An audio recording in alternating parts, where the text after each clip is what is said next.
Muy buenos días. En esta ocasión vamos a concluir lo que comenzamos en la clase anterior sobre los procesos de evapotranspiración. Y en esta ocasión vamos a mirar lo que son en esta sesión las formas de medición de evaporación o evapotranspiración. Conocimos inicialmente que la evaporación es un proceso natural de cambio de estado de una sustancia líquida a una forma gaseosa. En este caso hablamos nosotros del vapor de agua, y que la evaporación potencial es la cantidad máxima de agua que se podría evaporar de una superficie determinada con las condiciones ambientales como temperatura, humedad, velocidad del viento, y es una medida teórica que nosotros utilizamos a menudo para el tema de planificación y gestión de los recursos hídricos. Por otro lado, la evapotranspiración real se refiere a la cantidad de agua que realmente se está evaporando en una ubicación y un tiempo o un periodo específico. Esta evapotranspiración real puede ser menor que la evapotranspiración potencial debido a la limitación de otros factores como la disponibilidad de agua, la cobertura vegetal, las características del suelo, como lo vimos nosotros en la clase anterior. Esto hace que nosotros podamos y miremos un poco cómo vamos a hacer esas mediciones de evapotranspiración. Y es el caso en el cual la evapotranspiración potencial la vamos a hacer a través de ciertos instrumentos. Es decir, como es tan difícil y es difícil medir el flujo de vapor, entonces nosotros lo que miramos o medimos es más bien el cambio de la cantidad de agua que está almacenada. Y para eso los instrumentos que hacemos son instrumentos que sirven para medir entonces la evaporación potencial y la evapotranspiración real.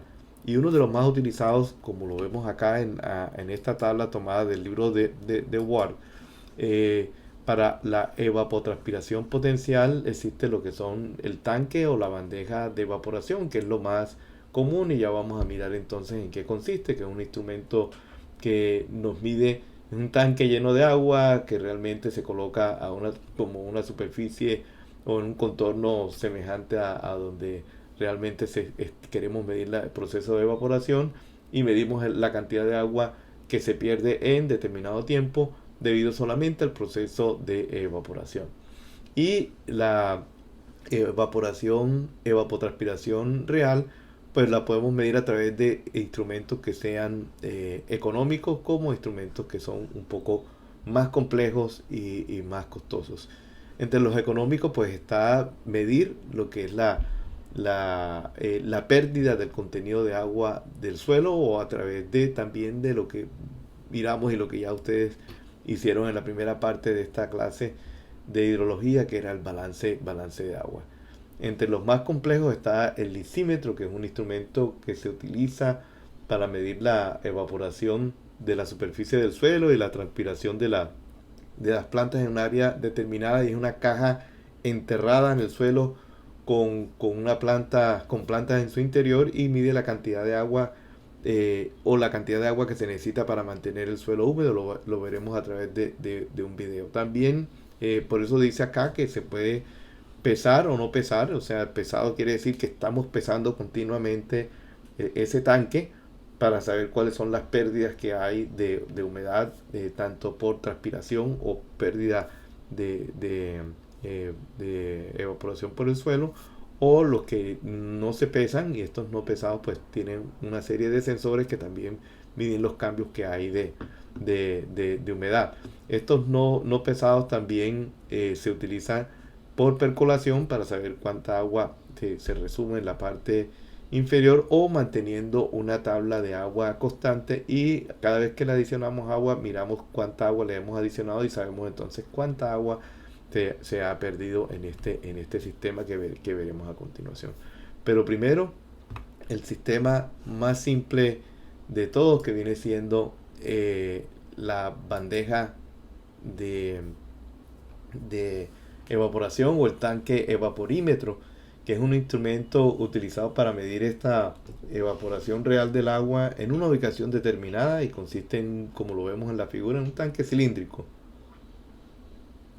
hecho de metal bueno, de cualquier material, pero usualmente de metal, que se llena de agua y se coloca en una superficie similar en el entorno. Como vemos en la figura, este es el estándar que se utiliza. Tiene que ser un tanque con un diámetro de 1.2 metros aproximadamente, con una altura de 0.25 metros. Además, el tanque tiene en su interior, como lo ven, una sitio donde tiene una reglilla graduada que se utiliza para medir la cantidad de agua que se evapora durante un periodo determinado. Estos tanques usualmente se ubican en una zona que esté despejada y representativa de las condiciones climáticas que nosotros vamos a medir. Además, se debe evitar que esté cerca de cualquier tipo de obstáculos que puedan alterar el flujo de aire. Como vimos en la fotografía, incluso incluye a veces un anemómetro para medir la velocidad del viento, y como lo vimos en la clase anterior, esto tiene una influencia sobre los procesos de evaporación. Existen dos tipos de, de- de estos tanques o bandejas de evaporación, que es el que más conocido es el clase A. Son evaporímetros estándar que cumplen con ciertas especificaciones y son adecuados para mediciones precisas. Se utilizan comúnmente en procesos de investigación y en la investigación de la evapotranspiración potencial. Los clase B son evaporímetros menos precisos y no cumplen con todas las especificaciones de la clase A, y se utilizan muy comúnmente en temas de agricultura y la gestión de recursos hídricos. Incluso cualquiera persona puede hacer una fabricación o fabricar un tanque con otras dimensiones y simplemente mirar cómo es el proceso de evaporación en su zona. Lo que sí tenemos que tener en cuenta que esto tiene unos inconvenientes, porque solamente se está midiendo la evaporación del agua de la superficie del tanque y no la transpiración de las plantas, como lo vimos nosotros en la clase anterior.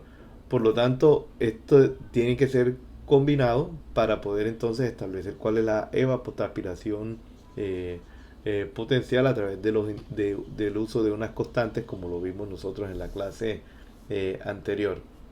Eh, Dicho esto, también, incluso como lo ven, este está sobre una superficie de madera, tratando de aislar la posible intercambio de calor que pueda existir entre el suelo y el tanque. Pero usualmente lo que se hace, incluso para disminuir los efectos que se tiene sobre estos tanques de evaporación o bandejas, es enterrarlos, dejar solamente eh, el pequeño anillo sobre la superficie, para que realmente el tanque esté absorbiendo lo que realmente pasa a su alrededor. Y en los Estados Unidos se hizo unas mediciones para mirar cómo era la diferencia entre un evaporímetro o un tanque o una bandeja de estas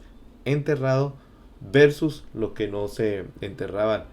Y esta es la gráfica que resultó. O sea, aquí vemos una línea. Vamos a mirar primero qué se graficó. Primero, aquí está la evaporación acumulada que se midió en 4 diferentes tipos de tanques o evaporímetros. Y aquí está la evapotranspiración potencial acumulada, que se midió en un densímetro, que es una metodología, como vamos a ver, mucho más aproximada y real. Entonces vemos que la línea gruesa punteada es de una evaporímetro enterrado. Y 1 quiere decir, está pendiente de que todo lo que se mide es igual, es decir, la medición acumulada por el densímetro es igual a la evaporación acumulada. Entonces la línea gruesa punteada, como vemos, es similar o casi similar a la del incímetro. Es decir, que si lo enterramos podemos tener incluso unas mediciones mucho más precisas. Sin embargo, en los que no son enterrados, que son estos tres que están aquí, las líneas punteadas eh, más delgadas, pues vemos que tienen una potencial de sobre predecir la evaporación. Entonces vemos que se pueden distanciar valores de 20-25% de los valores que fueron medidos a través de un evaporímetro enterrado. Entonces ahí está la diferencia. Esta es la forma como nosotros podemos estar midiendo entonces la evaporación. Es un proceso bastante sencillo y si seguimos la norma de hacer el estándar podríamos estar inclusive enterrando nuestro sistema y haciendo una medición mucho más real. Sin embargo, sabemos los inconvenientes operativos que tendría enterrar este tanque por la cantidad de posibles sucios que podría entrar, etcétera. Es decir, que se requiere un poquito más de mantenimiento cuando podemos hacer o enterramos un evaporímetro. La otra manera, como lo vimos en la gráfica, es que podemos hacer entonces medir o hacer balance de agua. Entonces vamos a mirar ese tema del balance de agua. Aquí es también tomado del libro de Ward y simplemente lo que se mira en la ecuación es una ecuación simple de balance hídrico, simplemente que está despejado el valor de lo que sería la evapotranspiración en milímetros al día. Pero si ustedes ven acá en la fórmula está el delta T, que si nosotros multiplicamos este delta T o el diferencial de tiempo por la evapotranspiración, nos da la cantidad en milímetros de lo que se ha evaporado. Si esto está en milímetros días y este sería días, entonces nos da la cantidad de milímetros.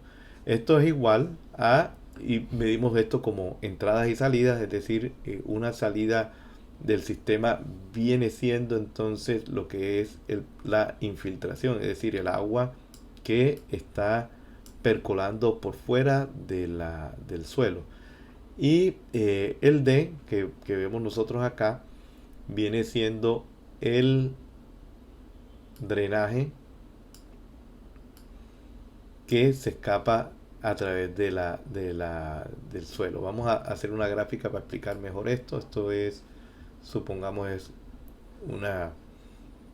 el suelo. Aquí está la planta con sus raíces. Entonces aquí está entrando la infiltración. Aquí sale del sistema el drenaje, el D. Y lo que se almacena, o sea, la zona de almacenamiento que viene siendo el suelo, es el cambio de lo que es la humedad, ¿no? Tenemos la humedad del suelo en el tiempo 1 y la humedad del suelo después en el tiempo 2. Es decir, que en el delta T, en este delta T, nosotros podemos medir cuál fue la humedad inicial y cuál es la humedad final. Y ahí sabemos entonces cuál fue el cambio en el almacenamiento, que es el término que está aquí.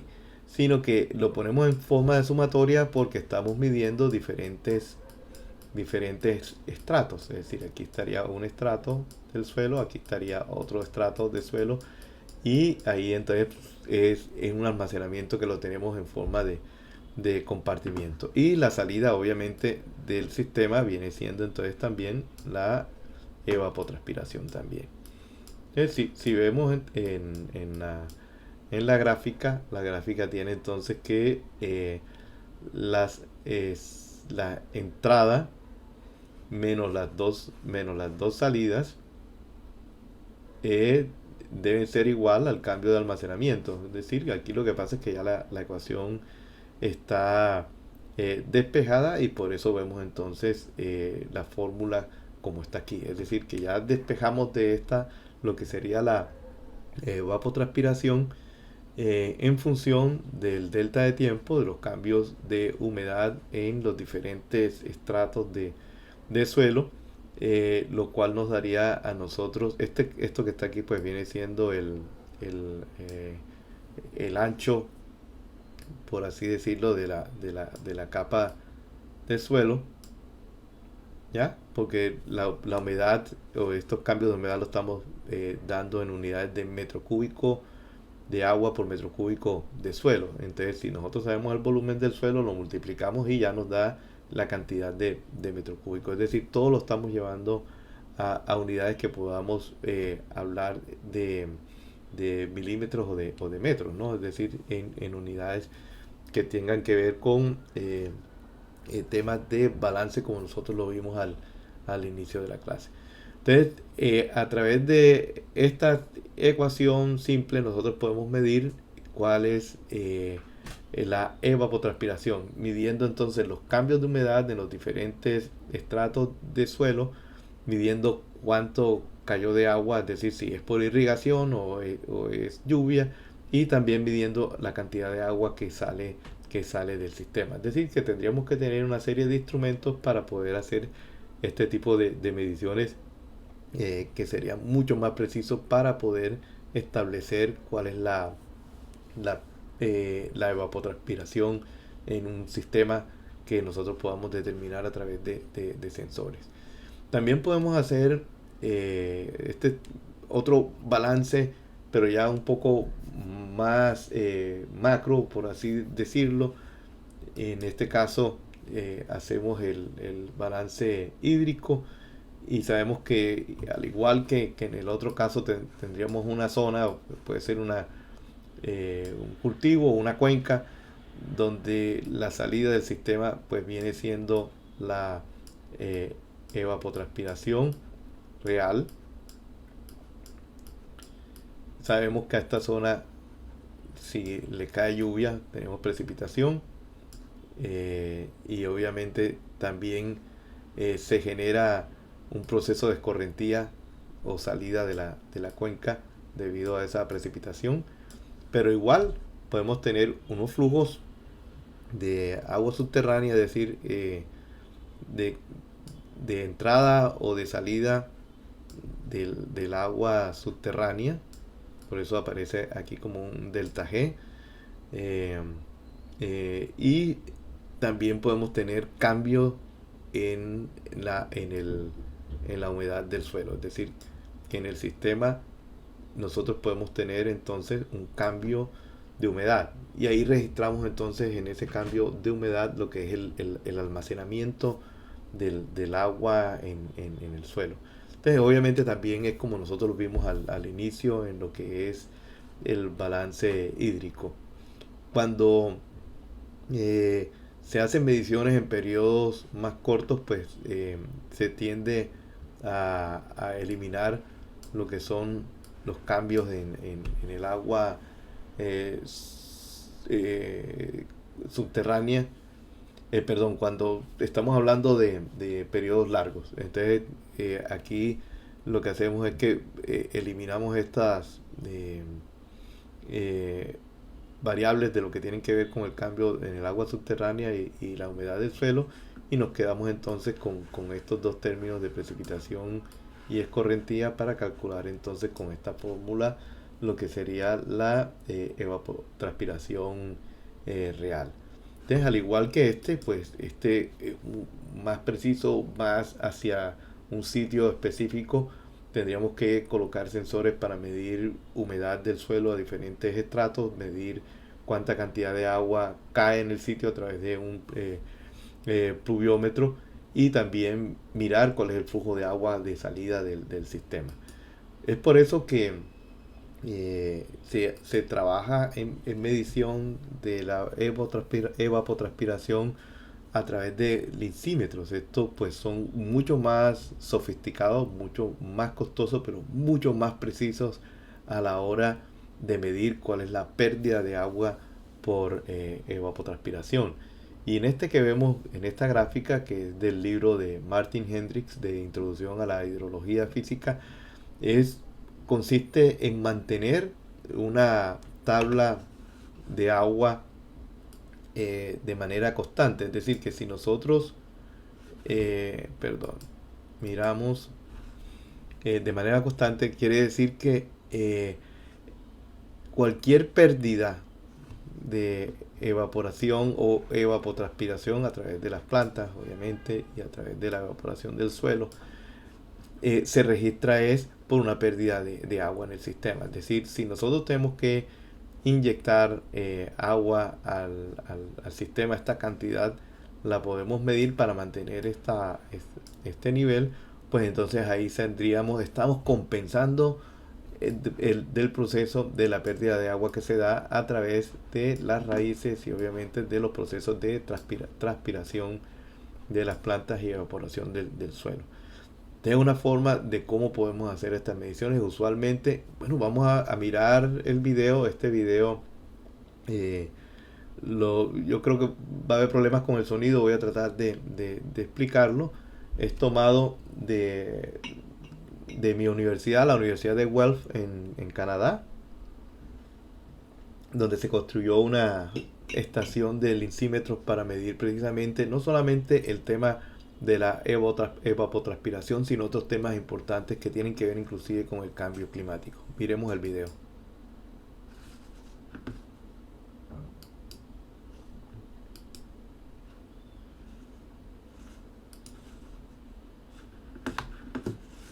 Vamos a ver qué pasa.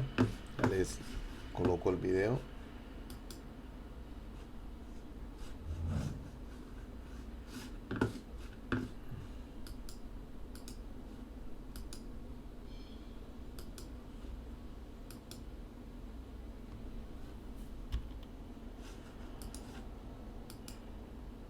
Listo.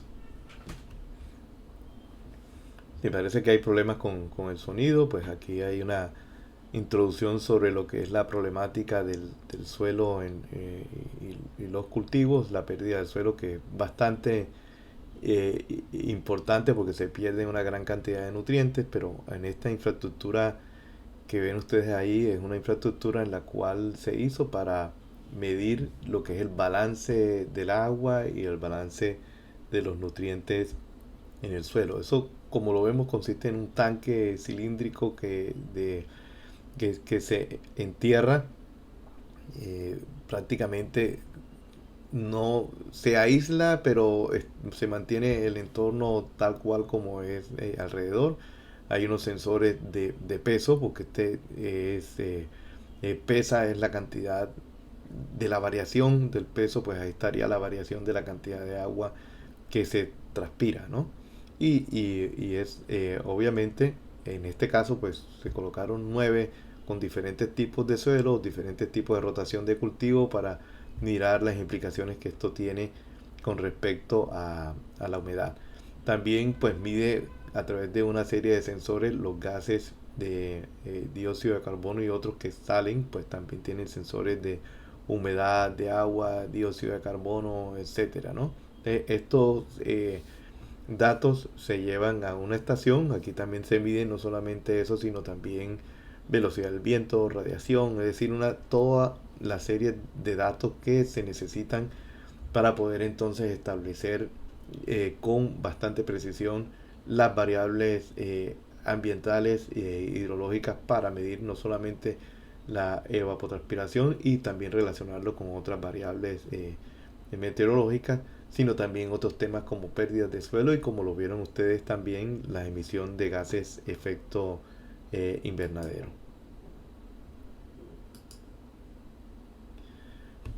Aquí vamos a ver entonces cuáles son los métodos que existen para estimar la evapotranspiración. En la tabla esta que vemos es del libro de Ward. La evapotranspiración, existen varios métodos. Estos son los más, uno de los más utilizados. Está el método de Penman, el de Jensen, el del Soil Conservation Service, Blanding and Criddle, y el de Tom White. Y vemos entonces qué tipo de variables son las que utiliza o necesitan este tipo de modelos. Entonces, como vemos, el más simple es el último, el de Thorne White. Es un modelo que solamente necesita la temperatura del aire. Después le sigue en, en menos información necesaria al método del Soil Conservation Service, que necesita la temperatura del aire y dónde está ubicada la zona para hacer la estimación de la evapotranspiración. Subimos en más información climatológica hasta el método de Jensen, que necesita no solamente la temperatura del aire, sino la elevación, es decir, a dónde está ubicada sobre el nivel del mar, y también lo que es la radiación solar, o sea, cuánta es la cantidad de radiación solar que llega al sitio. Y por último está el método de Penman, que además de la temperatura del aire, la radiación solar, la elevación, necesita la humedad relativa y también necesita la velocidad del viento. Entonces, como vemos, vamos a mirar una serie de ecuaciones que nos permiten, y ya algunas las hemos visto, lo que es la presión de saturación de vapor, con el fin de tener uno de estos parámetros, como lo vemos aquí, que viene siendo la humedad relativa o el déficit de presión de vapor. Entonces veamos primero esa parte. Ya después vamos a ir viendo por componentes los diferentes tipos de modelos que existen, con el fin de compararlos con la forma como vamos a hacer mediciones o los cálculos para estimar la evapotranspiración. Entonces miremos primero lo que es la presión de saturación de vapor. Esta gráfica ya les he mostrado desde el principio de nuestras clases.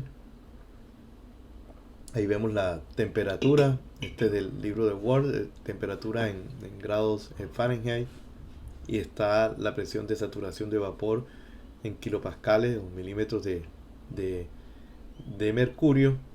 Aquí de este lado está en pulgadas de mercurio, acá está la temperatura en grados centígrados. Y como vimos en un principio, a medida que aumenta la temperatura, nosotros tenemos entonces un aumento de la presión de vapor, ¿no? Entonces ya eso pues lo sabemos por la capacidad que tendría el aire de soportar mayor cantidad de moléculas de agua en la parte atmosférica, ¿no? Entonces, de igual manera, pues nosotros vamos a ver, o vimos pues prácticamente la ecuación con la cual nosotros establecemos esa curva en función de la temperatura, ¿no? Okay. Ok, listo. Entonces quedamos acá en esta gráfica. Ahora que demostrar las ecuaciones, estaba mirando qué pasaba con las diapositivas. Esta ecuación ya la vimos, es la expresión en la cual se calcula la presión de vapor en kilopascal en función de la temperatura en grados centígrados. La presión de saturación o de vapor real, pues sabemos que es una relación que está establecida a través de una expresión donde multiplicamos la humedad relativa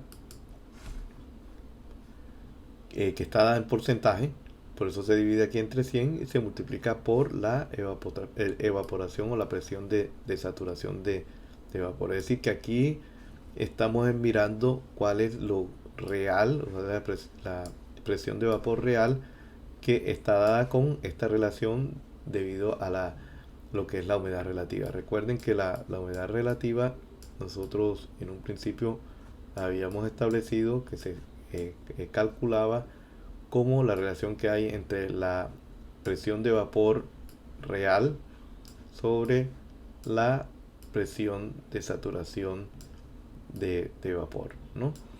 Esto pues obviamente expresado en porcentaje se multiplica por 100. Esto simplemente estamos despejando de la ecuación lo que es la presión de vapor real, ¿no?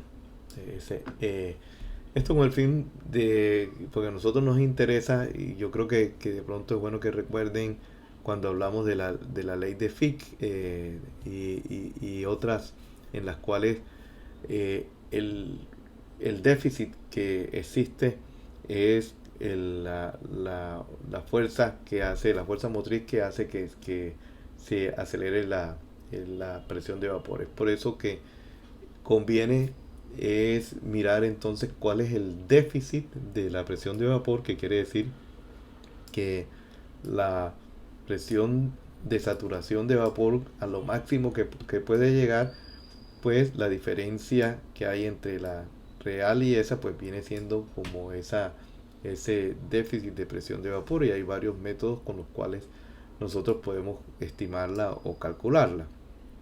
Entonces ese déficit de presión de vapor, que es E sub S menos E sub D, lo podemos medir a través de un E sub S con la temperatura promedio menos E sub S a la temperatura del rocío, que es la temperatura que se alcanza a las 8 de la mañana, que está aquí, a las 8 de la mañana. Es decir, podemos tomar las temperaturas promedio del día y calcular entonces un SUS promedio, y le quitamos el SUS a la temperatura a las 8 de la mañana, y ahí nos da cuál es el déficit de presión de vapor. Es un estimado, ¿no? Como para más real, pues viene siendo el método 2, en el cual ese potencial es igual nuevamente al SUS con temperatura promedio, y le disminuimos entonces o le quitamos el tema de la humedad relativa, es decir, que es más o menos como esta ecuación donde estamos reemplazando el E sub D por este valor, pero simplemente estamos estimando el SUS como un valor promedio, ¿no? Entonces es prácticamente la misma ecuación, pero con esa pequeña conversión, ¿no? El otro método para estimar ese déficit, que es el método 3, lo hacemos una semisuma de lo que es la presión de vapor en la temperatura máxima del día más la presión de vapor en la temperatura mínima. Lo tomamos entre dos, que viene siendo como una especie de promedio, y le disminuimos entonces la presión de vapor a la temperatura de rocío, que es a las 8 de la mañana. Es más o menos este mismo método, pero en vez de varias temperaturas promedio estamos haciendo un estimado entre la temperatura la presión de vapor a la temperatura máxima y la presión de vapor a la temperatura mínima. La temperatura promedio que vemos tanto en esta como en esta ecuación, pues es tomando o haciendo la semisuma de la temperatura máxima más la temperatura mínima entre dos, ¿no? Entonces ahí con estas ecuaciones que vemos, decir, desde aquí prácticamente, podemos estimar cuál es el déficit de la presión de vapor. Entonces, en las metodologías que vayamos a ver, o en las mediciones que necesitemos, si necesitamos entonces calcular el déficit de presión de vapor, lo hacemos a través de estas ecuaciones que están establecidas acá. Ahora vamos a mirar, o sea, como vamos a mirar desde el cuadro inicial para saber en qué parte estamos. O sea, ahí tenemos, ya vimos el tema de los tanques de evaporación, los lincímetros, el balance de agua, la disminución la humedad del suelo. Entonces ahorita vamos a mirar el tema del balance de energía, es decir, cómo también a través de un balance de energía podemos nosotros calcular o estimar la evapotranspiración. Esta gráfica me gusta porque es del libro, así está, de Martin Hendricks, porque nos establece lo que es el, el balance o el budget de energía, de toda la energía que viene del sol y cómo esa energía se absorbe en el suelo y cuál es la cantidad de energía que queda que podría causar lo que es la evapotranspiración.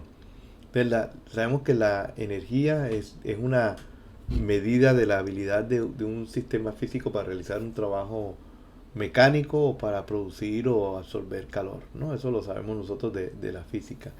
Un balance de energía entonces es una presentación sistemática del flujo de energía y la transformación del sistema, ¿no? La base teórica del balance de energía lo conocemos en la primera ley de termodinámica, y acorde con esto pues sabemos que la energía no es creada o destruida, solamente se transforma. Y un cuerpo de alta energía como es el Sol emite radiación de onda corta, y un cuerpo con baja temperatura como es nuestro planeta irradia entonces una eh, radiación de onda larga. Entonces, como vemos acá en la gráfica, eh, el- la, el- la radiación neta, es decir, aquí vamos a ver varios flujos, un flujo S sub n, eh, y aquí vamos a hablar de flujo de energía, que sería como medidos en lo que es, bueno, la energía pues se mide en joules, en joules, eh, y como aquí estamos hablando de flujo de energía, sería por unidad de área, en este caso pongamos metro cuadrado, y en unidad de tiempo hablemos de días, ¿no? O sea, cualquier unidad, pero la intención, habla de megajoules, la intención es que sea energía por unidad de área por unidad de tiempo. Entonces, ese es un flujo de densidad de energía, es como la cantidad de energía que atraviesa una pequeña área perpendicular a la dirección del flujo de energía en un determinado intervalo de tiempo, ¿no? Entonces, en eso se trata de cuando hablamos de flujo. Entonces, aquí tenemos eh, Rn, que viene siendo la radiación neta de la superficie de la Tierra. Esta radiación pues usualmente puede ser medida por un radiómetro o determinada a través de la radiación que llega a la superficie de la Tierra, que es Sn, menos la irradiación o reirradiación más bien de onda larga, como dijimos al principio, de la superficie de la Tierra. Es decir, que nosotros la radiación neta que llega pues es igual a lo que entra menos lo que sale de flujo de energía. Entonces, pero tendríamos que mirar cuál es la cantidad que entra y cuál es la cantidad que sale. Pero primero veamos este Rn, que es la radiación neta que nos queda. Esa radiación neta pues se divide en una serie de flujos, que es un flujo de calor que se absorbe en el suelo, un calor que se absorbe en la parte atmosférica, y lo que nos queda realmente, que para eso es el balance, es el calor que podría hacer el trabajo de evaporación, ¿no? Entonces aquí nosotros, al determinar este radiación neta, podemos entonces determinar de manera indirecta o directa cuál es la cantidad de energía que podría estar causando lo que es la evapotranspiración. Pero antes que todo, como ya les decía, a ver si borro un poco esto, eh, debemos entonces estimar cuál es la cantidad de, de radiación que llega a la Tierra. Es decir, este sería nuestra, perdón, se regresó, nuestra incógnita, por decirlo ahora en este momento, cuál es el S sub n, o sea, cuál es la cantidad de radiación que está llegando. Pero para mirar eso, pues nosotros podríamos saber cuál es la cantidad de energía que está llegando del Sol. Y sabemos que por temas de nubosidad y otros fenómenos, pues no todo va a llegar hacia la superficie.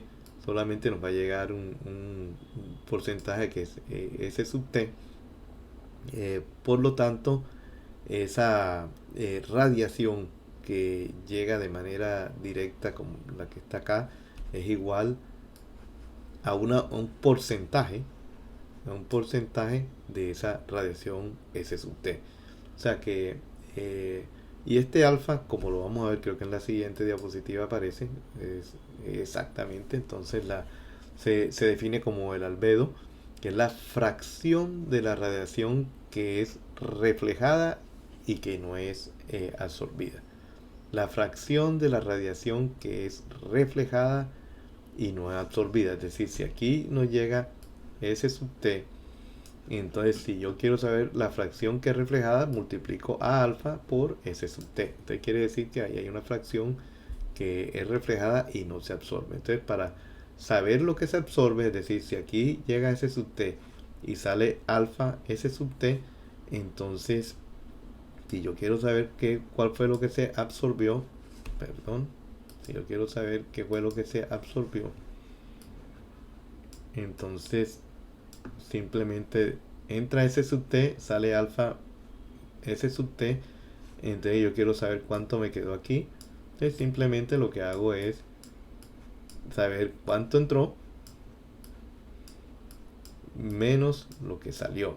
Lo que salió es alfa S sub t. Entonces por eso lo que se absorbe, si aquí saco factor común, me queda esta ecuación que está aquí, que es la misma que está aquí, ¿no? Eso es lo que se ha hecho, es decir, mirar, entonces yo necesito conocer los valores de esa fracción que están tabulados, es decir, yo puedo conocer, y esta es una tabla también del libro de Hendrix, donde dice cuáles son los valores de ese albedo en agua en superficie de 0.08, en suelo arcilloso es de 0.11, si es un bosque estamos hablando de 0.15, si es una zona con gramas y cultivos de 0.23, un suelo desnudo de carácter arenoso es de 0.31, y si es nieve fresca es de 0.9. Ahí vemos, perdón, si ustedes nos vamos a la gráfica anterior, miren la nieve, ¿no? Nieve es el valor del alfa es 0.9. Quiere decir que tiene una gran capacidad de reflejar, ¿no? En cambio el agua es de 0.08, es decir, que absorbe una gran cantidad de esa energía. Si vemos la gráfica anterior, entonces vemos que entre más grande sea alfa, menor va a ser la cantidad de energía que se absorbe. Entonces, en la nieve es más grande, es menor cantidad. Y en el agua, que este es más pequeño, pues viene siendo mayor cantidad la que se absorbe, ¿no? Entonces, esa es la razón de esos factores y esos valores que están previamente tabulados. Igual, esa energía que llega, o el S sub t, como lo vimos en la gráfica anterior, ese sub t lo podemos también medir, o sea, existen equipos como el piranómetro, aquí está, sin la gráfica, el piranómetro, el S sub t que puede medir de manera directa cuál es ese valor. Y si tenemos ese valor a través de esa medición directa, y el alfa a través de estas tablas, nosotros podemos saber entonces cuál es la radiación S sub n que ha sido absorbida en un punto específico. Pero también el S sub t lo podemos obtener a través de una ecuación empírica. Es decir, o lo medimos o lo podemos obtener a través de una ecuación empírica. El S sub t en la ecuación empírica, este también es tomado del libro de Hendrix, tenemos que S sub t es igual a, abre paréntesis, A sub s más B sub s, que multiplica a n sobre n, y todo esto multiplica a S sub 0. Entonces, si nos devolvemos, el S sub 0 viene siendo la energía que viene en el Sol antes de las interferencias que vemos nosotros ahí. Entonces, en la ecuación vemos el S sub 0, que viene siendo entonces esa cantidad de energía. Ahora vemos entonces cómo obtenemos ese valor, ¿no? Pero veamos los otros términos. A sub s es una constante que es igual a punto 25. El B sub s es otra constante que es igual a punto 50. Y el n sobre n, pues una relación que nos dice cuál es la fracción de nubosidad que hay en el sector, ¿no? Y n viene siendo el número de horas, perdón, el número de horas en las cuales tenemos luz solar versus sobre el máximo número de horas en el día, ¿no? que podemos tener luz solar. Pues para determinar eso se utiliza este tipo de equipo, que es el Campbell-Stokes, que mide cuál es el número de horas de luz solar que llega en determinado punto. Igual también hay otras tablas de factores en las cuales nosotros podemos hacer esta medición. Pero como vemos, este factor de S sub t es más bien, perdón, no factor, sino este flujo de radiación S sub t, pues está en función de la radiación que llega del Sol, pero afectado por fenómenos de cobertura por nubes, ¿no? Entonces ya sabemos los valores, aquí están. Ya después vemos los otros factores que aparecen aquí en la figura. El n sobre n, que puede ser obtenido a través de este tipo de equipos, y también veremos también cómo de otra manera podemos obtenerlo, ¿no? Este S sub t es el que vemos aquí, ¿no? Aquí en esta parte. Pero nos interesa saber cuál es la cantidad que se absorbe, el S sub n. Este S sub t que tenemos en esa ecuación lo multiplicamos entonces por 1 menos alfa. O sea, este S sub t lo multiplicamos por 1 menos alfa y tenemos entonces cuál es la cantidad, perdón, de radiación que ha sido absorbida, que es el S sub n. Es decir, simplemente colocamos la ecuación anterior sobre la ecuación anterior multiplicada por el 1 menos alfa. Quedamos en esta parte, ¿sí? En esta ecuación lo esencial es conocer la radiación S sub 0, como vamos a ver en la radiación del Sol, que pues obviamente va a depender del sitio, de la ubicación y del día del año. Ese S sub 0 lo podemos obtener a través de esta gráfica tomada del libro de Martin Hendrix de Introducción a la Hidrología Física. Tenemos en un eje el día del año y en el otro eje la latitud, es decir, la ubicación. Como vemos, hay una línea continua azul que está señalada. Ese es la luz del Sol que llega de manera directa al mediodía, y vemos pues depende de la latitud donde se esté ubicando. Pero acá lo esencial es establecer el valor de la cantidad de la radiación de energía que llega o flujo por metro cuadrado día. dependiendo pues obviamente del día del año que estemos analizando y de la ubicación. Entonces, por decir cualquier ubicación, estemos en la latitud -50 en el día 100 del año, pues aquí podemos obtener entre estas dos curvas cuál es nuestro S, S sub 0, es decir, cuál es la radiación neta. Podemos tomar un promedio o interpolar para obtener cuál es la cantidad. Esto está en megajoules metro cuadrado día. Vemos también que hay una línea negra continua y cuyo valor es de cero, pues eso indica que es la noche polar, ¿no? Entonces, con esta gráfica estamos obteniendo entonces este valor de S sub 0 con el cual nosotros vamos a obtener el valor de S sub t como lo vimos en esta ecuación, y con este el valor de S sub n, ¿no? Ahora nos hace falta complementar con la ecuación el valor del dn, que viene siendo entonces el número de días, donde más bien lo que la longitud o el número de horas que tenemos en el día, pues eso también depende de dónde estemos ubicados y de la época del año. En el libro de Hendrix también hay una tabla en la cual podemos obtener cuál es ese valor de dn, y como vemos acá, pues depende también si estamos ubicados en las latitudes norte o en latitud sur. Pues sabemos que esto varía dependiendo de nuestra ubicación.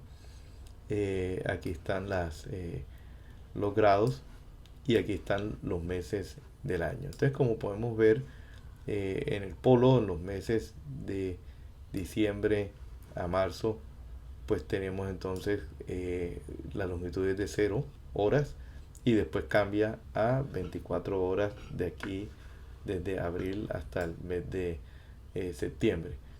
Y vemos pues cercano al Ecuador o en el Ecuador el número de horas de la longitud del día donde tenemos luz solar, pues es de 12 horas, ¿no? Entonces el N, entre más nos acercamos al Ecuador, va a ser de 12 horas, como lo vemos acá en esta tabla. Entonces ahí pues tenemos ya el siguiente valor que se expresa en la ecuación de la radiación, y para poder estimar cuál es la radiación absorbida. Igual pues vemos que en la ecuación de balance que vimos anteriormente, estamos en la ecuación donde está el balance del Sn y el Ln. Entonces nos falta obtener cuánto es el valor de esa reirradiación, y eso pues lo podemos obtener a través de una ecuación. Aquí pues estamos pasando nuevamente por todos los y entonces, bueno, ¿cuánto es ese es el valor de L sub n? Entonces aquí vemos en la gráfica que estamos buscando el valor de la radiación neta. Ya tenemos cuál es el valor de S sub n con las ecuaciones que vimos anteriormente, y ahora pues estamos buscando cuál es el valor de la reirradiación para quedarnos entonces con qué fue lo que fue absorbido. Esta se utiliza se obtiene a través de esta ecuación que está ahí, también nuevamente tomado del libro de Hendrix. Aquí vemos que esto depende de una constante de Boltzmann, Stefan Boltzmann, que multiplica la temperatura del aire. Aquí pues está en grados centígrados. Obviamente se lleva aquí a otro factor con la suma del 273 elevado a la 4, para poder entonces que el valor de la temperatura se pueda cancelar con este valor de temperatura acá, ¿no? Igual no, perdón, aquí se multiplica por estos factores que aparecen aquí en la tabla, que son los que adicionalmente habíamos visto, el AE y el B sub E, por la raíz cuadrada de la presión de vapor real. O sea que ya también, por eso vimos el tema de la evaporación, o la presión de vapor, perdón. Entonces ahí podemos establecer la presión de vapor real, conociendo la humedad relativa, pues ahí podemos establecer cuál es ese valor y lo colocamos acá en esta ecuación. E igual también cuando se abre paréntesis hay otros factores cuyos valores se encuentran aquí establecidos. Entonces aquí podemos tener los valores para este, aquí tenemos los valores para acá, y nuevamente con la relación que hay de n sobre n, es decir, el número de horas que actualmente le está llegando luz solar sobre el número máximo de horas, que es la longitud del número de horas con luz solar en el día, ¿no? Entonces, con este valor obtenemos, con esta ecuación, perdón, obtenemos el S sub n, ya sabemos cada uno de estos que está acá, y obtenemos entonces lo que sería la radiación neta. Entonces veamos en resumen qué es lo que obtenemos. Nosotros obtenemos la radiación neta con lo que sería la radiación que llega a S sub n, que depende de 1 menos alfa por S sub t, pero que el S sub t viene dado por por esta ecuación. Tenemos el S sub 0, que es la radiación que llega solar, que llega en un punto específico, en una latitud específica y en un día específico a la Tierra, con la relación de n sobre n. Y por otro lado tenemos entonces la reirradiación con esta otra ecuación, y con este balance pues podemos obtener, perdón, se rodó la diapositiva, con este balance podemos obtener entonces cuál es el R sub n, o la radiación neta que es absorbida. Una vez tengamos ese valor, más adelante vemos entonces que ese R sub n es una radiación que se absorbe, pero que a la vez existen unos flujos de calor que va hacia la atmósfera, es decir, que se calienta el aire por encima de la superficie terrestre y también se absorbe en el suelo. Y de esos flujos existe un diferencial, que es el que vemos acá señalado, que es la energía usada para la evaporación. Es decir, que ahí queda un flujo energético que a la larga después es utilizado por la evaporación. Y este es un factor lambda que se usa para transformar la energía, o más bien que al multiplicar por la evaporación en milímetro día, nos los pasa de milímetro día a un flujo de energía que es en megajoules metro cuadrado día. Es decir, que de esta manera en algún momento más adelante vamos a ver cómo podemos utilizar estas relaciones para estimar entonces cuál es el valor de la evaporación, ¿no? Con este tema, con estas relaciones a través de un balance. Un ejemplo diferente que fue utilizado por Jensen es una metodología semejante a lo que hemos visto, pero aquí en este caso él utiliza otro tipo de relación, aunque aparece nuevamente el R sub S, es decir, que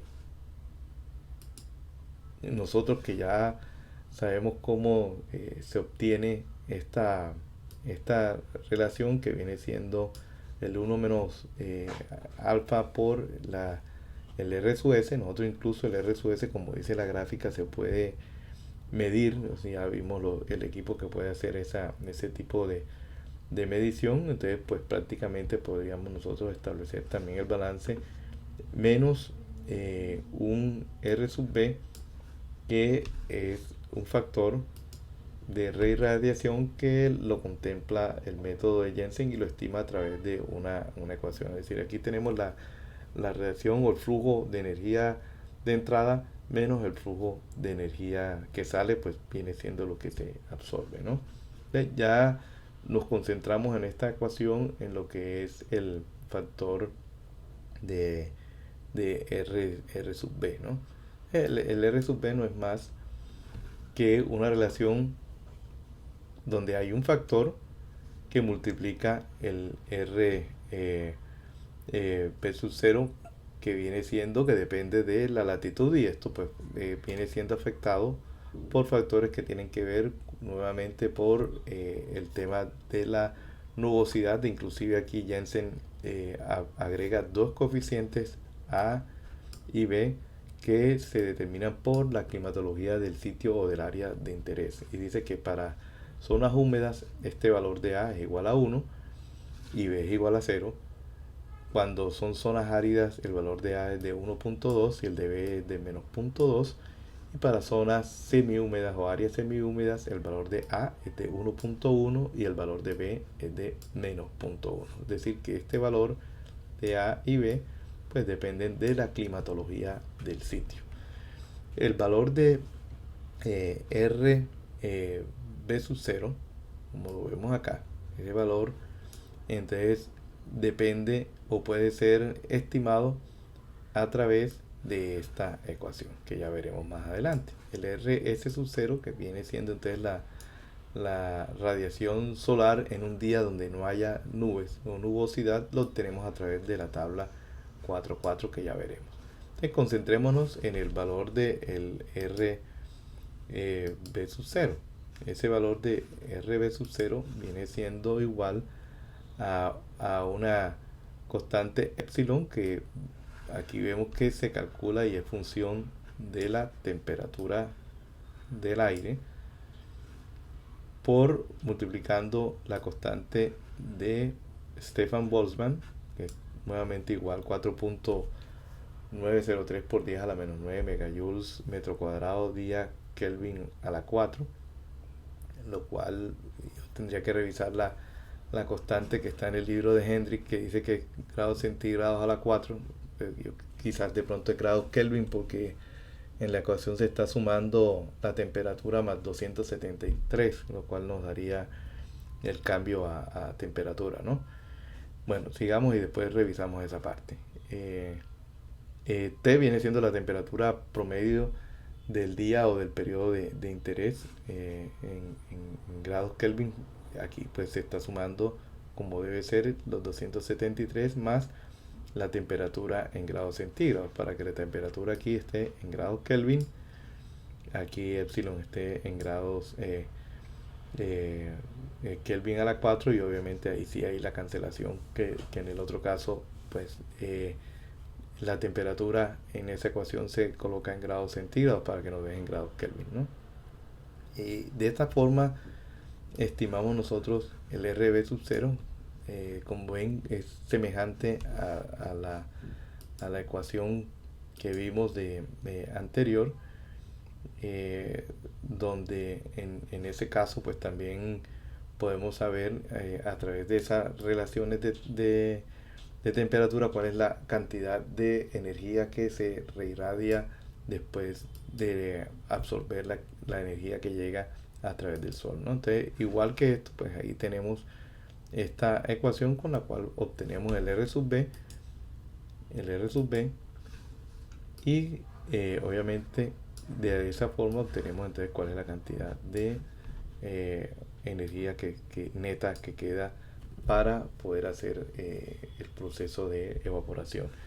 Acá nos queda pendiente el RS sub 0 que dijimos que se obtiene a través de la tabla 4. Aquí está la tabla 4.4 en la cual vemos entonces que nos indica cuál es la radiación solar promedio. Esta está dada en megajoules metros cuadrados día para cielos sin ninguna nubosidad, pues depende de la latitud. Aquí vemos la latitud, obviamente aquí estaría la latitud norte hacia arriba y la latitud sur hacia abajo, y los meses del año, es decir que la variación dependiendo de los meses del año nos da cuál es la radiación promedio solar que nos llega al planeta Tierra. Y como vemos entonces, dependiendo de la ubicación en la cual estemos, nosotros podremos indicar cuál es esa radiación o la variación dependiendo del mes del año en que nosotros queramos nosotros estimar esa radiación y por ende la evaporación que resulte de ese valor, ¿no? Entonces con esto nosotros completamos lo que es el proceso de radiación solar utilizando el método de Jensen, que es para nuevamente obtener el R sub n, y con ese R sub n obtener después, como lo veremos, lo que es el proceso o la evapotranspiración utilizando esta ecuación, ¿no? También, quizás de pronto para adelantar, recuerden que nosotros vimos que la velocidad del viento también es un factor que incide en la rapidez con la cual podemos tener un proceso de evaporación, porque en la superficie del agua se puede haber saturación de vapor, pero la velocidad del viento hace que se renueve de manera constante esta capa, haciendo de que la evaporación sea mucho más rápida. Entonces todo depende de la velocidad del viento. Y como vemos en esta gráfica, los perfiles de velocidad del viento dependen del grado de rugosidad bueno, de muchas cosas, pero el perfil, es decir, el cambio de la velocidad con altura, pues depende del grado de rugosidad que haya en la superficie. Y como vemos en la gráfica, en las superficies donde hay bastante altura y rugosidad, pues vamos a tener menos velocidad en la superficie que la que podemos obtener en la misma altura en otras superficies donde la altura de las perturbaciones sea menor. Es decir, aquí podemos tener mayor velocidad y, por ejemplo, ya en la zona costera, donde si no hay gran cantidad de vegetación o árboles, pues vamos a tener mayor velocidad porque tenemos menos perturbación.